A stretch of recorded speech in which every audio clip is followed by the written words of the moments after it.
Selamu alaikum të nderuar shikues të podcastit të Miftanisë të Tovës, Mesazhi Islame. Kësaj jave kemi nderin dhe kënaqësinë që në mesin tonë në këtë podcast të kemi hoxhën e nderuar nga fshati të Arc, imam në xhaminë e re të fshatit të Arc, hoxhën e nderuar Jetmir Efendi Sulejmani, i cili do të flet për çështjen e kurbanit, pasi që është afruar koha e kurbanit dhe haxhit. Të gjithë ne kemi pyetje rreth kurbanit, të gjithë neve na intereson diçka rreth kurbanit, procedurave të kurbanit e kështu me radhë. Dhe mu për këtë arsye dhe hoxha i nderuar sot do të na shpjegoj për çështjet e kurbanit. Asalamu alaikum hoxha i nderuar dhe mirëseverdhët në podcast. Faleminderit për ftesën. Është kënaqësi që të jemi bashkërisht me ju sot në këtë emision. Allahu xhaleshanu shpërbleft që ndahet kohë. Hoxha i nderuar, më që jemi te kurbani, edhe afrohet koha e kurbanit, a mund të na shpjegoni disa pika çfarë është kurbani dhe pse është legjitimuar në Islam? Nga erdhi kurbani, si ndodhi kjo pjesa e kurbanit e kështu me radhë?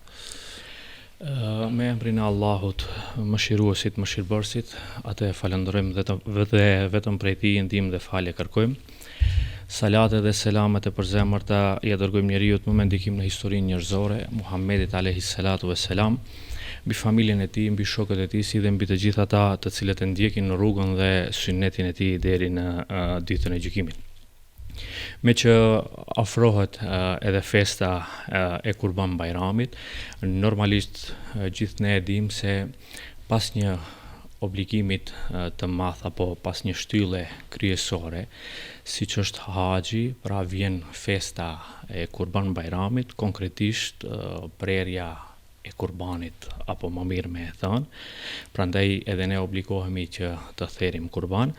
Prandaj Allahu xhaleshanuhu ve xhelexlalu ashtu siç e ka bërë edhe pas muajit të Ramazanit, të kemi një fitr Bayram, gjithashtu edhe pas një obligimit të madh, siç është haxhi, e kemi kurban Bayramin. Sa i përket kurbanit, kurbani është një ibadet që kryhet në 3 ditët e para të Kurban Bayramit, duke therrur kafshë si dele, dhi, lopë e kështu me radhë. Dispozita e këtij obligimi është vajib. Andaj Allahu xhaleshanuhu ve xhelexlalu në Kur'anin famëlar në surën Kauther apo në surën Inna Atayna që i themi ne, thot Zoti, andaj ti falu dhe prej kurban për hir të Allahu xhaleshanuhu ve xhelexla. Që do të thot Zoti neve na e bën të qartë, na e bën obligim, na e bën legjitim që ne ta kryem këtë ibadet siç është therrja e kurbanit. Prandaj Zoti në surën Kauther thot ti falu dhe prej kurban për hir të Zotit. Pra është një urdhër që Allahu xhaleshanuhu ve xhelexlalu neve na e ka bërë obligim, që do të thot kjo bëhet në kohë të caktuar, në mënyrë të drejtë dhe ashtu sipas rregullave që duhet të kryhet ky obligim ndaj Allahu xhaleshanuhu ve xhelalu. Prandaj këtë ajet kuranor na urdhëron që ne të falemi, pasi ta kryejmë këtë obligim, ta bëjmë pra prerjen e kurbanit përkant, për të shka për hir të Allahu xhaleshanuhu ve xhelalu. Pra i gjithë ky proces i therrjes së kurbanit është vetëm për hir të Allahut fuqiplot. Gjithashtu në surën Hash në ajetin e 37 Allahu xhaleshanuhu ve xhelalu thot: tek Allahu nuk arrin as mishi as gjaku i tyre, por te ai arrin bindja juaj. Pra arrin devotshmëria, arrin përkushtimi. Prandaj Zoti neve na kërkon që ta kryjm këtë obligim, ta kryjm këtë vepër, ta kryjm këtë detyrë ndaj Allahu xhaleshanuhu ve xhelalu, mirë po me bindje të plot, me përkushtim të plot që ta arrijm devotshmërinë tek Allahu xhaleshanuhu ve xhelalu. Prandaj qëllimi i therrjes së kurbanit është pikërisht kjo. Prandaj kjo tregon se qëllimi nuk është vetëm akt fizik që ne duhet ta bëjmë, por këtu tregohet sinqeriteti dhe devotshmëria. Prandaj këtë vepër, këtë therrje të kurbanit të cilën duhet që ta kryejë çdo musliman, kjo duhet bëhet me sinqeritet dhe duke qenë i përkushtuar, duke qenë i devotshëm në atë që kërkon Allahu xhaleshanu. Prandaj thot te Zoti nuk arrin as mishi as gjaku i tyre, por arrin bindja juaj. Atë që e kemi ne bindje, asaj që i besojmë ne, nga ajo kërkohet që ne ta kryejmë këtë detyrë për hir të Allahut fuqiplot. Gjithashtu i nderuari moderator dhe pejgamberi alayhi salatu vesselam në një hadith të tij thot, asnjë njeri në ditën e Kurban Bayramit nuk mund të kryejë një vepër më të dashur tek Allahu se sa derdhja e gjakut. Pra në ditët e festës së Kurban Bayramit, vepra më e mirë, puna më e mirë që çdo njeri prej nesh mund ta bëj apo është më e dashur tek Allahu xhaleshanuhu ve xhelalu, pra është që ta derdh gjakun, ta pres një kurban për hir të krijuesit. Pra e para ishte ajeti në surën Kauther që ne ta bëjmë këtë për hir të Zotit, e dyta është me këtë vepër, me këtë punë të cilën ne e bëjmë ta arrijmë bindjen tek Allahu xhaleshanuhu, të jemi të përkushtuar, të jemi të devotshëm, dhe e treta pejgamberi alayhi salatu vesselam që në këtë festë të Kurban Bayramit puna më e mirë, vepra më e mirë që mund ta bëjë një njeri dhe që i dashur tek Allahu xhaleshanuhu ve xhelal është që ta therr një kurban. Por si erdhëm deri tek kjo që Allahu xhaleshanu dhe pejgamberi alayhi salatu vesselam na bën me dije në ajetet kuranore dhe në hadithet e pejgamberit alayhi salatu vesselam për këtë obligim të kurbanit, duhet ta shikojmë pak edhe historikun e kësaj, sepse kurbani gjithë ne e dim se fillon tek Hazreti Ibrahimi alayhis salam, mirë po konkretisht kjo fillon tek njeriu i parë, Hazreti Ademi alayhis salam. Gjithë ne e dim se u urdhëruan Habili dhe Kabili që të presin një kurban, që nga atëherë daton kjo, por pastaj vazhdon tek historia e Ibrahimit alayhis salatu vesselam, që gjithë ne e dim se Hazreti Ibrahimi bëri një lutje, bëri një dua tek Allahu xhaleshanuhu ve xhelal, që Zoti t'i adhuroj një fëmijë dhe nëse do t'i adhuroj atë, ta bëj kurban për hir të Allahut fuqiplot. Prandaj edhe kështu kjo ndodhi me kalimin e kohës. Allahu xhaleshanuhu ve xhelalu Ibrahimit alayhis salatu vesselam ja pranoi duan, i adhuroi fëmijën, i adhuroi Hazreti Ismailin, dhe pas kësaj Allahu fuqiplot e sprovoi Hazreti Ibrahimin, çka e urdhëroi që ta bëjë të birin e tij kurban, ku Ibrahimi alayhis salatu vesselam pra pa në ëndër se duhet ta bëj kurban të birin Hazreti Ismailin, edhe në natën e dytë po ashtu pa një ëndër, edhe në të tretën, dhe e kuptoi se kjo ishte një urdhër nga Allahu xhaleshanuhu ve xhelalu, prandaj edhe e pyeti të birin e vet se kjo është një urdhër nga Allahu xhaleshanuhu, andaj si mendon ti? Atëherë këtu është edhe ajo që futet ajo bindja e Hazreti Ismailit, ku tha o baba, vepro ashtu siç je urdhëruar nga Allahu xhaleshanuhu ve xhelal, unë do jes prej durimtarëve. Pra kjo ishte ajo bindje e fortë të cilën e kishte edhe Ibrahimi alayhis salam edhe i biri i tij Ismaili alayhis salam. Prandaj edhe deri në momentin që Ibrahimi alayhis salam pra ta bëj kurban të birin e tij, mirë po e përgatiti, gjitha përgatitjet i bëri dhe e rregulloi ashtu siç ishte urdhëruar nga Zoti, po ja që ajo thik nuk e preu Hazreti Ismailin, çka ndodhi pastaj? Allahu xhaleshanu e shpërbleti Hazreti Ibrahimin me një dash, kështu që nga ai moment daton pra andaj edhe therrja e kurbanit. Por kjo është edhe e treta në historinë islame, po ta shohëm, pra obligueshmëria që u bën në kohën e Muhamedit alayhis salatu vesselam, dhe kjo vazhdon deri në ditët tona dhe inshallah do të vazhdoj deri në kiamet. Inshallah, ju falenderit për këtë elaborim dhe shpjegim kaq të bukur. Shpresoj se të gjithat ata që ndëgjojnë e kanë të qartë pjesën e obligueshmërisë së kurbanit, se nga vjen, nga rrjedh historiku në pika të shkurta. Do dalim të një pyetje tjetër. Çdo obligim që jep Allahu xhaleshanu, natyrisht se përveç pjesës obligative që e kemi ndaj Allahu xhaleshanu, ato obligim do të thonë nxjerrët edhe ndonjë mësim. Për çdo vepër, për çdo urdhëresë apo ndalese, ka një mësim, ka një prapavi që është në dobi tonë. Në këtë rast, çfarë mësimi është nxjerrim nga historiku i Ibrahimit alayhis salam? Historia e Ibrahimit a.s. është një shkollë besimi që ne çka të marrim nga historia e Hazreti Ibrahimit, ne vazhdimisht mund ta nxjerrim në veprat tona, në jetën tonë, kështu ka shumë mësime, por konkretisht ato të cilët dalen nga kjo historiku i shkurt i kurbanit që e përmenda unë pak më herët, mund t'i përmendim 3 mësime. E para është dorëzimi total ndaj Allahut xhaleshanu. E dyta është bindja e Ismailit a.s. dhe e treta është shpërblimi i Allahut xhaleshanuhu. E para çka është dorëzimi total, ai pranoi ta sakrifikoi djalin e tij, birin e tij për hir të Zotit. Kishte bërë lutje që Zoti t'i adhuroj një fëmijë dhe Allahu xhaleshanuhu ja pranoi. Po, Allahu xhaleshanuhu ja pranoi atë. Pra kjo ishte një sakrificë e madhe të cilën e bëri Hazreti Ibrahimi a.s. Prandaj, çka thot në surën Safat, o djali im, unë kam parë në ëndër të bëj kurban. Çka mendon ti, i that birit vet, por ishte pastaj kjo mësimi i ditë që ne mund ta nxjerrim këtu, bindja e Hazreti Ismailit. Çka tha ai, bëj atë që të ka urdhëruar Allahu, do jes prej durimtarëve. Prandaj këtu ka dorëzim total të Ibrahimit a.s. ndaj Allahu xhaleshanuhu ve xhela, se sot po ta mendojmë, ndoshta duket normale se ne e therim një kafsh, por në atë kohë ta kishim përjetuar atë situatën të cilën e përjetoi Hazreti Ibrahimi, është një rast shumë i vështirë, është një sprovë shumë e madhe.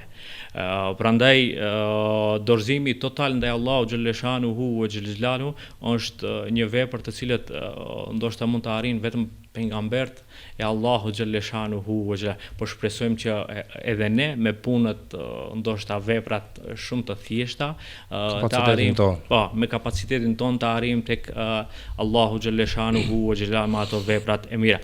Pra të sakrifikojmë diçka për hir të Allahut fuqiplot. Dhe e dyta është bindja e Ismailit a.s.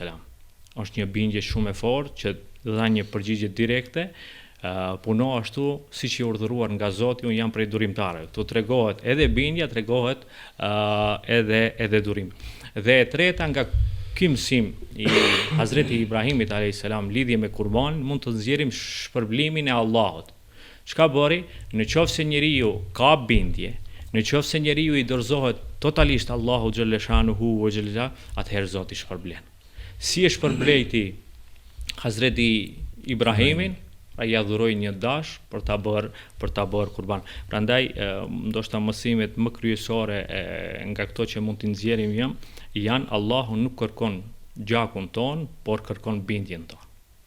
Pra nuk kërkohet gjaku, por kërkohet bindja ndaj Allahu xhaleshanuhu ve xhela. Dhe e dyta është sakrifica që sjell shpërblim. Në qoftë se ne sakrifikojmë, në qoftë se ne japim mundin ton në veprat ndaj Allahu xhaleshanuhu ve xhela, normalisht që do të vjen edhe shpërblimi nga Allahu xhaleshanuhu ve xhela. Prandaj edhe ne në këto ditët e Kurban Bajramit, që kurbanat të cilët do t'i therim, pra japim mund, japim sakrificë nga vetja jon, dhe normalisht që Allahu xhaleshanuhu ve xhela do të na shpërblej nga shpërblimet e tij që janë më të mira tek ai. Allahumma amin. Hoxhë nderuar, shpesh hasim pyetje, pse kurbani, çfarë do bëj kemi ne për kurbanit, pse gjithë kjo gjakderdhje, drejtat e kafshëve, kjo ajo, do të thonë pyetje ndryshme nga njerëz të cilët realisht nuk e kuptojnë rëndësinë e kurbanit, nuk e kuptojnë vlerën dhe urtësinë e kurbanit. Mirë, për në anën tjetër, cila është urtësia dhe qëllimi i kurbanit? Ka disa urtësi të cilët mund t'i përmendim, mirë, po për shkak të kohës unë do të mundohem që edhe këtu t'i përmendi vetëm 4 urtësi apo qëllime të kurbanit, që gjitha këto janë shumë të mëdha. E para është bindja ndaj Allahut fuqiplot. Ashtu siç e bëri edhe Ibrahimi a.s. pa hezitim, pra ishte bindja e plot që ta kryej detyrën ndaj Allahut xhaleshanuhu. Ktu çka do të thotë? Çdo njeri prej nesh që ka bërë një jetë të therr kurban, i plotson kushtet të cilët do t'i përmendim edhe më poshtë, ka bërë një jetë që ta kryej këtë vepër të Allahut xhaleshanuhu ve xhela, fillimisht duhet të përgatitet në anën psiqike, ta ketë bindjen e plot që këtë vepër do ta bëj vetëm për hir të Zotit. këtë do ta bëj vetëm për hir të Allahut xhalla. Do ta therr kurbanin vetëm për atë që e kërkon Zoti dhe ashtu na mëson pejgamberi alayhi salatu vesselam. Pra, kjo bindje duhet të jetë pa hezitim ashtu siç ishte e Ibrahimit alayhis salam. Pra nuk ka diskutim, i plotson kushtet për therrje të kurbanit, hiç pa hezitu, se e ke bindjen e plotë atë normalisht që duhet ta krysh. Pra kjo është urtësia e parë. E dyta është sakrifica për hir të Allahut xhaleshanuhu. Pra muslimani çka bën? Nga vetja e tij sakrifikon pasurinë e tij, sakrifikon kohën e tij në ditë feste të Kurban Bayramit, ai i le gjitha punët e tij, çka bën? Ta kry obligimin, ta kry veprën ndaj Allahut xhaleshanuhu ve xhelalu, harxhon nga pasuria e tij që ndoshta çohet për ditë nga mëngjesi deri në mbrëmje është në punë të ndryshme dhe nga ajo pasuri të cilën e ka fituar çka bën? E sakrifikon për hir të Allahut xhaleshanuhu ve xhelalu. Prandaj edhe kjo është një qëllim, është një urtësi e madhe që çdo njeri prej nesh ndoshta e kryen, e realizon këtë detyrë, këtë vepër, këtë obligim ndaj Allahut fuqiplot. Dhe e treta, urtësia apo qëllimi i kësaj është devotshmëria, takvaja, përkushtimi, ku njeriu i përkushtohet plotësisht Allahut xhaleshanuhu ve xhelalu. Në ajetin të cilën e përmenda edhe në fillim tek Allahu nuk arrin as mishi as gjaku i tyre, por arrin devotshmëria, arrin përkushtimi, arrin bindja. Prandaj me këtë vepër, me këtë detyrë, me këtë obligim që e bëjmë ne, therrjen e kurbanit, pra arrim që të bëhemi më të devotshëm, arrim që të bëhemi më të takva, sepse vetë edhe fjala kurban do të thotë afrim. Ti afrohesh Zotit, ti afrohesh Allahut xhaleshanuhu ve xhelalu. Me anë të kësaj pune të cilën e bëjmë ne, me anë të kësaj sakrifice të cilën e bëjmë ne i afrohemi Zotit, i afrohemi Allahut xhaleshanuhu ve xhelalu. Prandaj është edhe shumë normale gjitha ibadetet që besimtari musliman dëshiron që t'i bëj apo mundohet që t'i bëj, çfarë qëllimi ka? Ti afrohet Zotit. Vetë fjala kurban do të thotë afrim. Ti afrohesh Zotit. Pra që do të thotë në 3 ditët e Kurban Bayramit ti nëse i plotëson ato kushte, arrish që të bëhesh i devotshëm, arrish që të bëhesh takva i përkushtuar, pra të afrohesh tek Allahu xhaleshanuhu ve xhelal. Dhe e katra është falënderimi ndaj Allahut për begatitë që na i ka dhënë. Neve na ka dhënë Zoti shumë mira i nderuar i moderator. Na ka dhënë duke filluar nga fizionomia e trupit. Na ka dhënë sy, na ka dhënë vesh, na ka dhënë duar, na ka dhënë mend, gjithçka që janë shumë me vlerë. Po të shkojmë edhe pak më lart. Na ka dhënë prind, na ka dhënë nënë dhe baba, na ka dhënë bashkëshortë, na ka dhënë fëmijë, na ka dhënë vëllezër, na ka dhënë motër, na ka dhënë farefis. Ndalem edhe pak. Na ka dhënë shtëpi. Na ka dhënë gjitha të mirat luksoze. Gjithçka e kemi në këtë jetë. Prandaj pse mos jemi falëndrues ndaj Allahut xhaleshanuhu ve xhelalu me një therrje të kurbanit.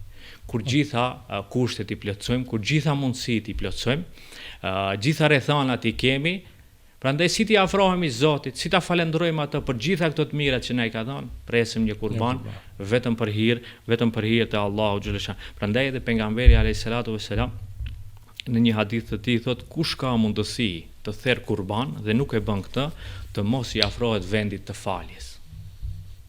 Pra që do të thotë mos vi ta fal namazin e Kurban Bayramit kur i ka mundësi që ta therr një kurban.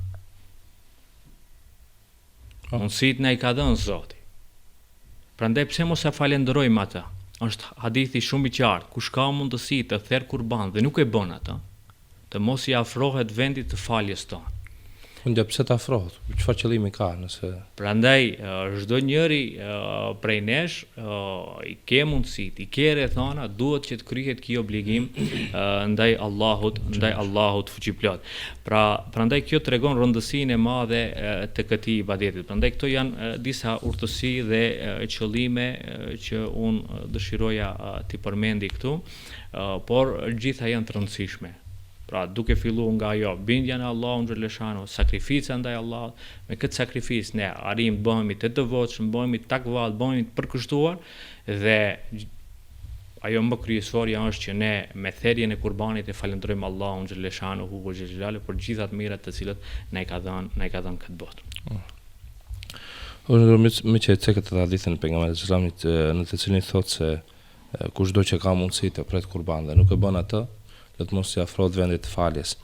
Kush janë ata të cilët obligohen me therrjen e kurbanit? Kanë mundësi, domethënë. Cilët persona llogaritën si persona që kanë mundësinë ta therrin kurbanin? Çfarë kushte duhet të kenë? Kush e ka obligim të therr kurban janë praktikë, janë thjeshta, të jetë musliman. Besimtari musliman e ka për obligim që të therr kurban. Pra një njeri që i beson Allahut, i beson pejgamberit alayhis salatu vesselam, i thot vetes musliman, ky e ka për obligim therrjen e kurbanit. E dyta është ai që është i shëndosh mentalisht dhe i rritur. Pra është kusht, obligohet, pra është obligim që personi të jetë i shëndosh mentalisht dhe të jetë në moshë madhore për therrjen e kurbanit. E treta është të mos jetë udhëtar, sepse udhëtari nuk e ka për obligim që ndoshta mund në ato ditët e Kurban Bajramit ndjemi ndonjë udhëtim të ndryshëm, pra ky njeri nuk e ka për obligim, do të thotë duhet të jetë në vendin e tij që t'i obligohet therrja e kurbanit, dhe e katra, ndoshta që është edhe më kryesorja, të ketë mundësi materiale aq sa duhet për ta therrë një kurban. Pra të ketë pasuri aq sa i nevojitet për therrjen e kurbanit. Prandaj këto janë 4 kushtet të cilët besimtari musliman obligohet ta therr kurbanin. Pra të jetë musliman, të jetë i shëndosh mentalisht apo të jetë në moshën madhore, të mos jetë në rrugë, mos jetë udhëtar, po të jetë në vendin e tij, dhe fundit është të ketë pasuri aq sa i nevojitet për therrjen e kurbanit. Allah xhan shpërblet. Hoxha ndëruar, pasi që tashmë e dim se kush e ka obligim therrjen e kurbanit, si duhet ta bëjmë therrjen e kurbanit, dhe cila është mënyra e drejtë për therrjen e kurbanit? Këtë çështje duhet ta kemi shumë parasysh, pra ai i cili ka bërë në jetë therrjen e kurbanit, atë duhet ta bëjë në mënyrën më të mirë. Pra nuk është një proces që ne vetëm duhet ta kalojmë dhe e kryetëm këtë, por kjo duhet bëhet ashtu sipas rregullave që na kërkohet, që ta fitojmë sevapin, ta fitojmë shpërblimin nga ana e Allahu xhaleshanuhu wa xhelaluhu, ashtu të plot, ashtu të majme sa është shpërblimi nga ana e Allahu xhaleshanuhu wa xhela. E para është sinqeriteti. Mënyra më e drejtë për therrjen e kurbanit është ne duhet jemi të sinqertë. Dhe këtë ta bëjmë vetëm për Zotin. Nëse ndonjëri prej nesh kemi qëllime, valla nuk kemi mish sa duhet në frigorifer, këtu ka një sinqeritet tjetër. Pra kjo nuk është për hir të Allahut. Duhet të jetë frigoriferit. Është për një jetë frigoriferi, pra sinqeriteti kalon te frigoriferi. Ajo që kërkohet prej nesh është që ne të jemi sinqerisht që këtë vepër, këtë therrje të kurbanit e bëjmë për Allahun xhaleshanuhu wa xhelaluhu. Pra vetëm për hir të tij, sa ashtu na urdhëron edhe në Kur'anin familjar. Prandaj e para është mënyra më e drejtë të jemi të sinqertë, se kjo bëhet vetëm për Allahun, mos bëhet për shkaqe të tjera. E dyta është të zgjedhim kafshën më të mirë, sepse ashtu na urdhëron edhe pejgamberi alayhis salatu vesselam, zgjidhni për kurban kafshën më të mirë, më të bukur, sepse ajo do t'ju mbartë juve në urën e siratit. Andaj e kemi vendosur, i kemi plotësuar kushtet dhe jemi përgatitur që të shkojmë ta marrim kurbanin. Mos shkojmë aty cili është më i liri, jo. Nëse kemi mundësi ta marrim kurbanin i cili është më i miri, më i bukuri, sepse pejgamberi alayhis salatu vesselam na tregon që do të jetë bartës për neve në urën e siratit në momentet më të vështira tonat, kur do ta kalojmë rrugën e siratit. Pra që do të thotë kurbani të jetë pa mangësi, kjo është shumë e rëndësishme. Pra të mundohemi që ta zgjedhim me plot kuptimin e fjalës, ashtu siç duhet të jetë kurbani i vërtet, i majm, i shëndosh.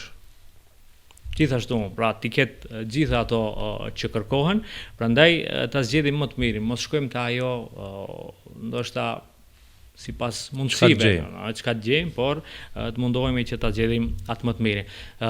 Duke patur parasysh që kurbani të jetë në mënyrë të drejtë, të jetë pa mangësi. Pra ka disa rregulla të cilët çdo njeri prej nesh i dim këto, por edhe nëse nuk i di, ku të hi ndoshta qoftë në internet, qoftë në për libra, të thjesht në për ilmihale të ndryshme mund të gjej këto rregulla se si duhet të jetë kafsha pa mangësi.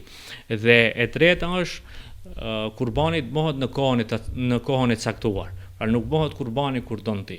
Shpesh herë neve na parashtrohet pyetja është ta pres kurbanin ditën e Arifës. Jo, kurbani theret në kohën e të caktuar, kur është ajo? Pas faljes së namazit të Kurban Bajramit. Si të falet namazi kurban, si dalësh nga xhamia fillon prerja e kurbanit dhe kur përfundon? Përfundon në ditën e tretë para perëndimit të diellit.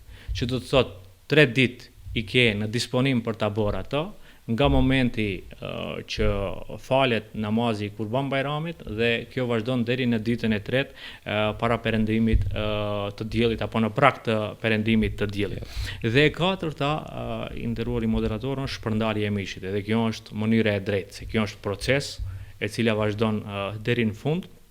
Mënyra e drejtë dhe e mirë është sipas që e kemi marrë kafshën. Pra, kemi qenë sinqert, pastaj e kemi zgjedh kafshën më të mirë, pra pa mangësi, e kemi ardhur në kohën të cilën duhet ta therim, dhe pasi bëhet therrja e saj, duhet bëhet edhe shpërndarja e atij mishi, që do të ndahet në 3 pjesë. Pra një pjesë duhet t'u dhënë të varfërve dhe nevojtarve, një pjesë tjetër për të afërmit, fqinjit dhe farefisin, dhe pjesa e tretë mund të ndalet për nevojat familjare. Por gjitha këto të cilët i përmenda, duhet ta dimë se kurbani është bindje ndaj Allahut, sakrificë, devotshmëri dhe solidaritet që të ndihmohemi njëri me tjetrin. Pra kjo është mënyra më e drejtë për ta kryer këtë obligim ndaj Allahut fuqiplot. Është ndruar çfarë rëndësie shoqërore ka kurbani? Çfarë roli ruan në shoqëri prerja e kurbanit? Normalisht kurbani forcon lidhjet e shoqërisë tonë, prandaj janë momente që ne pasi e therim kurbanin apo në prag të therrjes së kurbanit, apo nga momenti që ne kemi bërë në jetë therrjen e kurbanit, aty fillon një ndjenjë për besimtarin musliman, sepse kjo bëhet për hir të Zotit, bëhet për hir të Allahut xhaleshanuhu ve xhelal, dhe ka një proces tjetër që ajo shpërndarja e mishit që e përmenda edhe më herët, ta ndihmosh tjetrin. Prandaj kjo është një lidhje shoqërore. Se ka mundësi që ndoshta shumë prej nesh ndoshta nuk kam parë brenda vitit, nuk kanë patur mundësi që të konsumojnë nga mishi i kafshës. Prandaj Kurban Bajrami është edhe një moment që ne solidarizohemi me tjerët, e ndihmojmë njëri tjetrin. Prandaj e para është ndihma ndaj të varfrit. Prandaj ata të cilët kanë mundësi, plotësojnë kushtet që ta therin kurban, pasi e therin atë, i bëjnë gjitha përgatitjet dhe e bëjnë shpërndarjen e mishit. Ku bëhet ajo? E para është tek të varfrit. Pra, kjo çka do të thotë është një lidhje shoqërore, apo që e forcon lidhjen shoqërore, që ai i pasuri kujdeset edhe për skamnorin, kujdeset për të varfrin, kujdeset për atë nevojtarin. Gjithashtu është bashkimi i familjes. Familja në këto momente çka bën mblidhet, ka një gëzim se është festa e Kurban Bajramit, por ka edhe një gëzim se kryen një obligim ndaj Allahut xhaleshanuhu. Prandaj e shef në terren ata, e sheh në vendin aty ku pritet kafsha, dhe kjo është një gëzim, është një ndjenjë shumë e veçantë. Prandaj në këtë kohën moderne, në këtë kohën e teknologjisë, është vështirë shumë që ta mbledhësh familjen edhe me një vend të caktuar, ndërsa kurbani këtë shumë lehtë e bën, se ai i cili do ta pret kurban bashkërisht me familjet, me fëmijët, me prindërit, bashkohen, e rregullojnë ata, e përgatitin ata, dhe kjo është një ndjenjë gëzimi, që kjo ka të bëjë lidhje me forcimin e lidhjeve shoqërore. Prandaj këto janë shumë të rëndësishme. Dhe e treta është solidariteti i përgjithshëm i shoqërisë tonë, apo solidariteti i ummetit. arrijmë që ne njëri tjetrin ta ndihmojmë në këtë drejtim, prandaj ndihmohen ata të cilët kanë nevojë, atë që e përmenda edhe më herët. Pra bëhet shpërndarja e mishit në 3 pjesë, duke filluar tek nevojtarët, pastaj te të afërmit, familjarët, por edhe gjithë shoqëria në përgjithësi arrin që të konsumojnë nga ky mish i kurbanit, sepse në surën Haç Allahu xhaleshanuhu ve xhelalu thot: hani prej tyre, pra prej kurbanëve dhe ushqeni të varfërit. Kjo është solidaritet, që ne solidarizohemi me të tjerët, dhe për në fund do ta kisha përmendur këtë, kurbani nuk është vetëm për vete, por është për të gjithë. Niyeti është për Allahun dhe ajo shpërndarje e mishit e cila bëhet nuk është vetëm për vete, por është për të gjithë. Pra, kë ke mundësi ta ndihmosh me këtë shpërndarje të mishit, pra duhet që çdo njeri prej nesh ta kryej këtë detyrë ashtu siç duhet. Shka hije. Allah është përbleth, falënderuar. Kemi edhe pyetjen e fundit që ka të bëjë me ibadetin e kurbanit. Një besimtar, një musliman, i cili pren kurban, çfarë përfiton, domethënë, prej këtij ibadeti, prej këtij adhurimi? Normalisht, pas gjitha asaj të cilën një besimtar, një musliman mundohet që ta kryej një detyrë, një obligim të Allahut xhaleshanuhu ve xhelal, normalisht se fiton diçka. Çka është? E para është afrimi me Allahun xhaleshanuhu ve xhelal. Pra çka ka bërë? Ka zbatuar urdhrin e Zotit. Kjo është fitim. Me anë të aktit të cilën ti e ke bërë, therrjen e kurbanit, se është obligim ndaj Allahut xhaleshanuhu, dhe vetë fjala kurban do të thotë afrim, ti i afrohesh Zotit. Ky është fitimi. Prandaj çdo njeri prej nesh, një punë, një vepër të cilën e bëjmë, apo një adhurim të cilën e bëjmë, dëshirojmë që ti afrohemi Zotit. Ti afrohemi Allahut xhaleshanuhu. Prandaj fitimi më i madh i kësaj është që me anë të therrjes së kurbanit ne çka bëjmë? I afrohemi Allahut, pra e kemi zbatuar urdhrin të cilën na ka obliguar Allahu fuqiplot. E dyta është përhapim ndjenjën e solidaritetit dhe ndihmës së ndërsjellët. Edhe kjo është fitim. Ne në shoqërinë tonë përhapim një ndjenjë solidare, e ndihmojmë njëri tjetrin në mënyrë të ndërsjellët, duke e ndihmuar atë. Edhe kjo është një fitim, sepse ndoshta dikujt nuk i jepet mundësi që vazhdimisht bëj mirë apo vazhdimisht jap sadaka. Por ja që me një therrje të kurbanit, një pjesë nga ai mishi i cili do ta merr, do t'ja jap një fëmijët vet, një komshiut vet, një familjarit vet, një të afërmit vet, çka ka bë? Pra ky ka bë një solidaritet që ndoshta brenda vitit ati nuk i mundsohet që ta kryej atë, mirë po me anë të këtij obligimi që e bën për hir të Allahut xhaleshanuhu ve xhelal, pra arrin që ta nxjej se çka do të thotë solidariteti. Dhe e treta është shprehim mirënjohje apo shprehim falënderim ndaj Allahut fuqiplot për gjitha të mirat të cilat na i ka dhënë, edhe kjo është një fitim. Ne kështu fitojmë tek Allahu xhaleshanuhu, o Zot, ti më ke dhënë gjitha të mirat këtë jetë, ato që i përmenda më herët, duke filluar nga aspekti fizik. Gjitha të mirat i kam, o Zot, unë ty të falenderoj. Më ke dhënë familje, më ke dhënë fëmijë, më ke dhënë prind, edhe për këto të falenderoj. Më ke dhënë pasuri, edhe për këto falenderoj. Pres kurban për hir tëndin. Dhe fitimi tjetër është të rikujtojmë sprovën e Ibrahimit dhe Hazreti Ismailit. Pra çdo njeri që e pret kurbanin, këtë duhet ta ketë parasysh. Kujtoje sprovën. Po kështu ta mendojmë.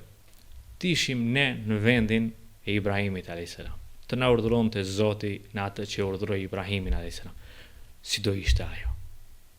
Dhe ajo është një sprovë shumë e rëndë, është një sprovë shumë e vështirë, prandaj edhe me këtë fitojmë. Pse? Se e fitojmë bindjen e plotë tek Allahu xhaleshanuhu ve xhelal. I nderuari moderator, unë për në fund do të kisha shtuar edhe diçka. Gjithë ne e dim se prerja e kurbanit në vendet tona, në trojet tona, realizohet në mënyra të ndryshme.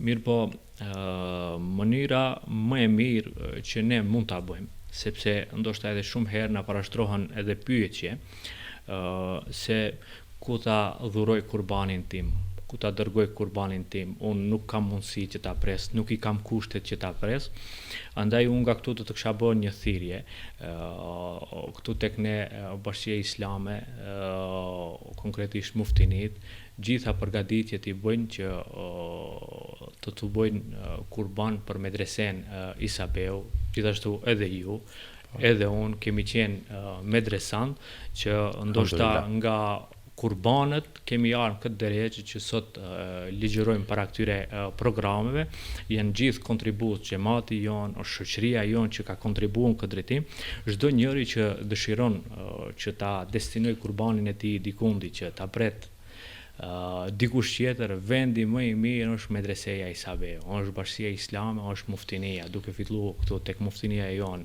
e Tetovës, janë muftini të tjera nëpër gjithë Maqedoninë, gjithë ne e dim se medreseja i ka 5 vende të ndryshme të cilët nxënësit marrën mësim, duke filluar nga medreseja qendrore që është në Shkup, pastaj e vajzave në Shkup, e vajzave në Tetovë, në Gostivar, ajo e djemve në Shtip, e gjitha kjo ndihmohet nga kurbanet e besimtarëve muslimanë. Andaj çdo njeri i cili dëshiron që ta dhuroj kurbanin e tij, vendi më i mirë është medreseja Isabeu. Pra janë xhamit përkatëse, çdo njeri i cili dëshiron që ta destinoj kurbanin e tij, mund ta çojë tek Bashkia Islame, mund ta çojë tek muftinia, mund ta dërgoj tek xhamit, në lagje, në fshat aty ku jeton. Prandaj është vendi më i sigurt, është vendi më i mirë dhe më profesional që arrin ta realizoj këtë thërrje të kurbanit. Në këtë mënyrë çka bën? E ruan medresen, nxjerr gjenerata të reja që ndoshta në të ardhmen do t'i shërbejnë këtij vendi, dhe për në fund i nderuari moderator do ta kisha përmendur një hadith pejgamberit alayhis salatu wasalam që gjithë ne e dim, ku pejgamberi alayhis salatu wasalam thotë innamal a'malu binniyat, veprat vlerësohen sipas qëllimit. Prandaj çdo punë, çdo vepër që ne e bëjmë shpërblehet nga Allahu xhaleshanuhu si e kemi pas qëllimin. E ke pas qëllimin që ta therish kurbanin për hir të Zotit, aja ashtu do të ngel. E ke pas nijet që kurbanin ta presësh që të kesh mish në frigoriferin tënd, ajo aty do të shkoj. E ke pas nijetin, e ke pas qëllimin që kurbanin të cilin do ta therish, tu shpërndash fukarave, aty do të shkoj. Aty do të shkoj. E ke pas nijetin, e ke pas qëllimin që këtë ta destinojsh te medreseja Isabeu, aty do të shkoj. Prandaj çdo njeri prej nesh fillimisht duhet ta ketë nijetin, qëllimin se për çka e bën këtë detyrë ndaj Allahut xhaleshanuhu wa xhaleshanuhu. Zhdora Allah është përbleft, unë vetë kam qenë dëshmitar, kam qenë vetë medresant, edhe kam parë punën e kurbanit në të dyja pjesët, kam qenë pjesë e komisionit, edhe pjesë e medresantëve të cilët e konsumojnë mishin e kurbanit.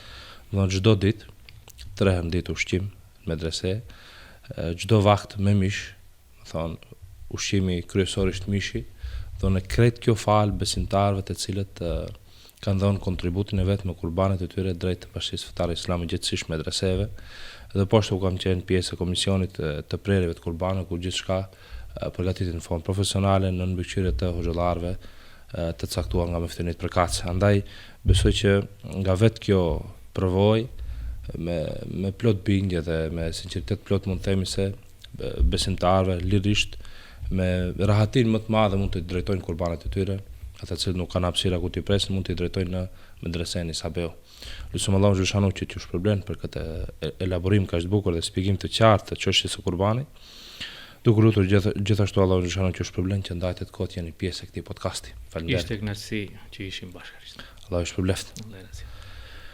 Të nderuar shikues, Allahu xhaleshanuhu fillimisht i kërkoi Ibrahimit alayhis salam pjesën më të mirë të jetës së tij, një copë shpirtit të tij për ta bërë kurban, djalin e tij, gjën më të shtrenjtë. Ndërsa për Ismailin alayhis salam, gjëja më e shtrenjtë u kërkua nga ai që të jetë pjesë e këtij rituali, e që ishte vetë jeta e tij. Asnjëri dhe as tjetri nuk e kundërshtuan urdhën e Allahut xhaleshanuhu, po me të parën e pranuan. Çfarë mesazhi na jep ky vepër apo ky urdhër i Allahu xhaleshanu që fillimisht ja dha Ibrahimit alayhis salam për Ismailin, që ne të bëjmë kurban pjesën apo gjën më të shtrenjtë, më të bukur që mund të gjejmë. Dhe prandaj ky mesazh nuk kupton që kur të shkojmë në pazar që të zgjedhim kurbanin, e kemi vendosur që ta presim atë kurban, e kemi ndatur pasurinë për atë kurban, ta bëjmë ashtu siç duhet.